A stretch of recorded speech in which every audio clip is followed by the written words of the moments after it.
It started on a Tuesday morning.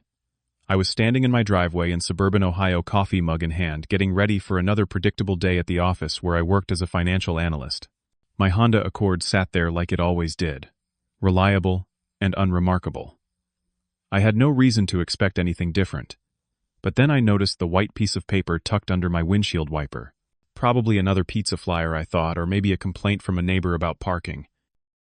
I walked over and pulled it out, unfolding the single sheet. The handwritten message made my heart drop into my stomach.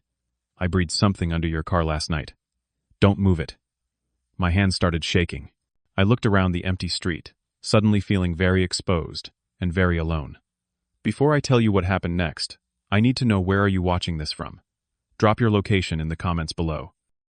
If you are enjoying this story, hit that like button and subscribe, because trust me, you will want to hear how this ends. And here's the thing, what would you do in this situation? Call the police, check under the car yourself, or just drive away and hope for the best? Because what I decided to do, well, it probably saved my life. Let me explain what unfolded over the next 72 hours, because I promise you, this is not the kind of story you forget. I stood frozen in that driveway, the note trembling between my fingers. I read the message 3 more times, hoping somehow I had misread it. But no, the words stayed the same. I buried something under your car last night. Don't move it. My neighborhood was completely quiet.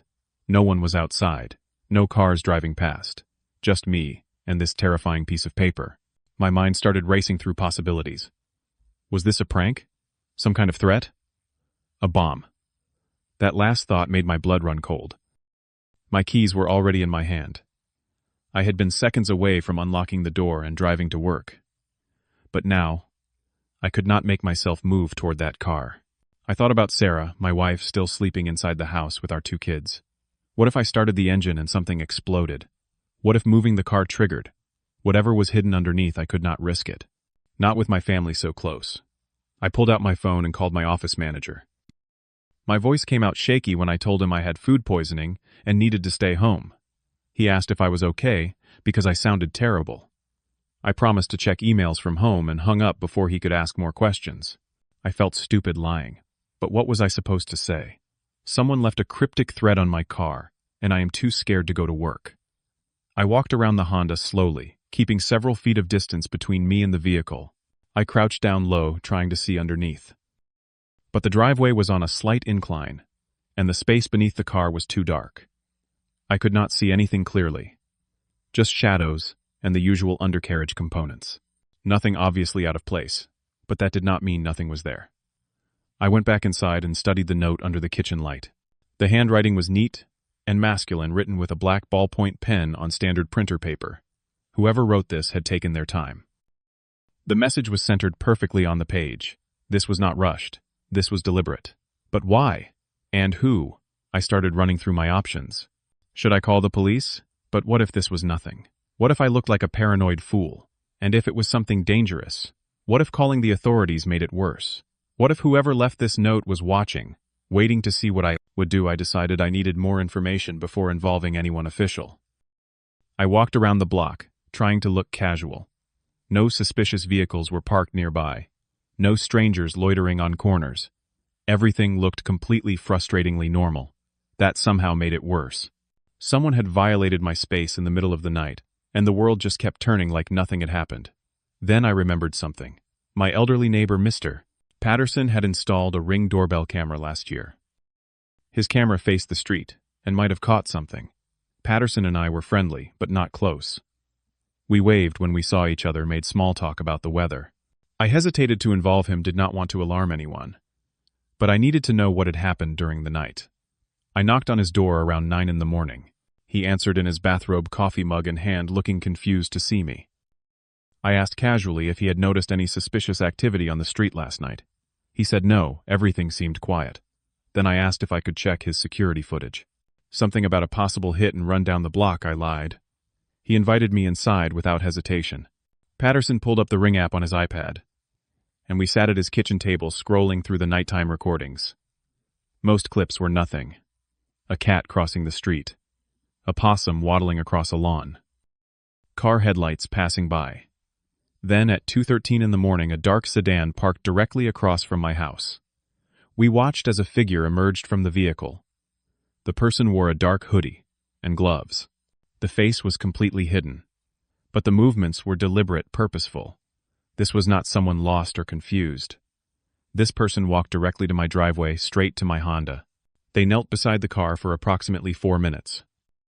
I could see them working underneath the vehicle, though the angle did not show exactly what they were doing. Then the figure stood, walked to my windshield, and placed the paper under the wiper. They returned to the sedan and drove away, without turning on the headlights. The license plate was not visible in the darkness. Patterson looked at me with concern. "Ron, what is going on? Should we call the police?" I deflected.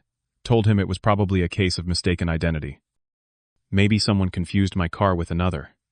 I thanked him and asked if he could save that footage. He agreed but looked worried. I could tell he did not believe my explanation. I returned home with my mind spinning even faster than before. Sarah was downstairs by then. The kids had already left for school. She took one look at me and knew something was wrong. "Why are you not at work? You look pale."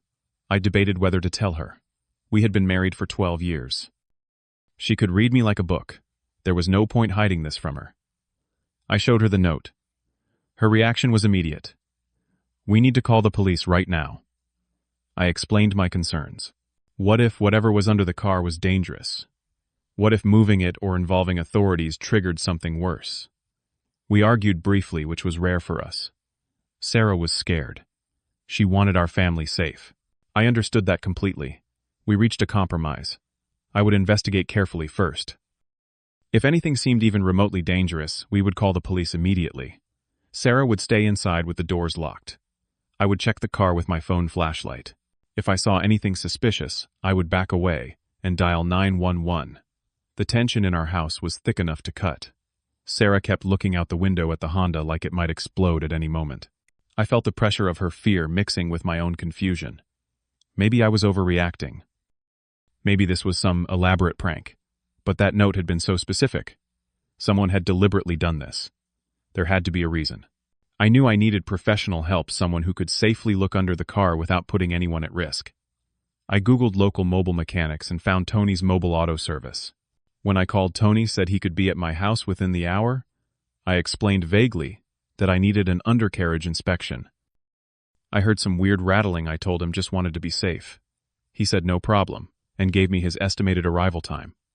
That hour felt like an eternity. I paced around the kitchen watching the Honda through the window.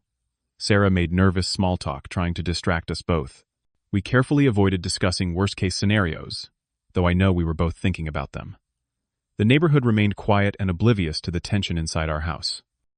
Tony arrived right on time in his work van. He was middle-aged, friendly, with the relaxed demeanor of someone who had seen everything. He did not sense the tension initially. I tried to act normal, just a regular guy with car concerns. "Heard some weird rattling yesterday," I said. "Want to make sure everything is okay." Tony nodded and pulled out his hydraulic jack, like this was the most routine call of his day. He worked efficiently, professional in every movement. He positioned the jack and began lifting the Honda. My heart was pounding so hard I thought he might hear it. I stood several feet back watching. Sarah was at the living room window, her face pale and anxious. Tony slid his creeper underneath the car. I held my breath. Seconds felt like hours. Then his voice came out confused rather than alarmed. Ron, you need to see this." The tone was not panicked, just genuinely puzzled. I approached cautiously, every muscle in my body tight with tension. Tony pointed his flashlight up at the chassis. What I saw made my mouth go dry. A black plastic bag, roughly the size of a shoebox, was duct-taped extensively to the undercarriage.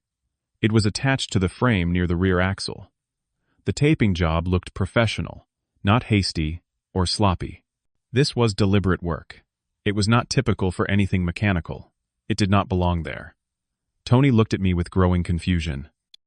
"Is this yours? Some kind of storage?" I could barely speak. "No. Can you get it down?" He pulled out his utility knife and carefully cut through the tape. The bag dropped into his hands. It was heavier than I expected. Much heavier.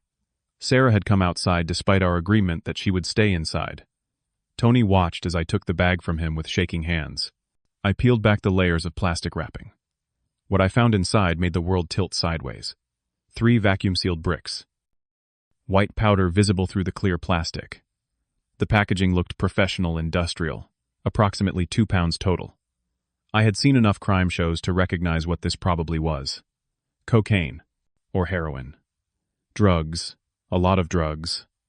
Tony stepped back immediately, his friendly demeanor vanishing. Man, I do not want any part of this. Sarah gasped and covered her mouth. I felt dizzy. The morning sun suddenly felt too bright, the air too thin. This was a setup. Someone was trying to frame me. The realization hit me like a physical blow. Tony was already packing up his tools. Look, I am not getting involved in whatever this is. I tried to explain my words, tumbling out desperately. I swear I did not know this was here. Someone planted this. That is why I called you. He looked suspicious, but also like he might believe me. This is a police matter, man. You need to call them. He was moving fast now, wanting to be gone. I pulled out my wallet and gave him everything I had. Probably an extra $50 beyond what he charged for the inspection. Please do not mention this to anyone. He took the money reluctantly. But seriously, call the cops. This is not something you handle on your own. Then he was in his van and driving away quickly, leaving us standing in the driveway with 3 bricks of illegal drugs. Just as Tony's van disappeared around the corner, a patrol car rolled slowly down our street. My blood ran cold. The officer was looking at houses moving deliberately, like he was searching for a specific address. This was not a coincidence. This could not be a coincidence. Sarah grabbed the package and we rushed inside. We hid the drugs in the garage behind boxes of Christmas decorations. The patrol car drove past our house without stopping, but I knew what this meant. Someone had called in a tip. Anonymous report of a drug dealer at this address, probably. The timing was too perfect.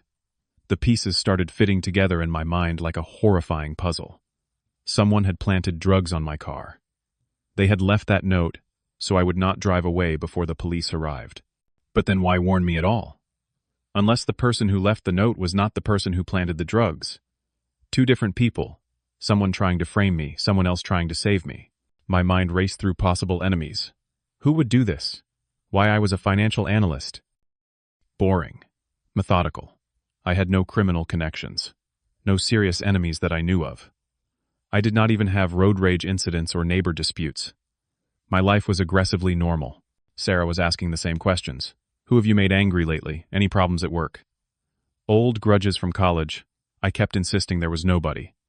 But then something clicked in my memory. 3 months ago at work, I had conducted an internal audit. Part of my job was reviewing expense reports and account activity. I had found irregularities, significant ones. In my supervisor's department, the numbers did not add up. Money was being moved in ways that looked like embezzlement. I had reported it to human resources like I was supposed to. My supervisor was Marcus Reid, charming, popular, well-connected within the company. Everyone loved Marcus. He had promised to sort out what he called a misunderstanding. Within a week, the numbers had been corrected. The issue was swept under the rug. HR told me everything had been resolved. But Marcus had been cold toward me ever since. Distant. I had assumed it was just awkwardness over the audit. But this. Could Marcus really be behind something this extreme? I was checking my phone obsessively when a new email arrived. The sender was an encrypted address I did not recognize. The subject line made my hands shake. I am the one who left the note.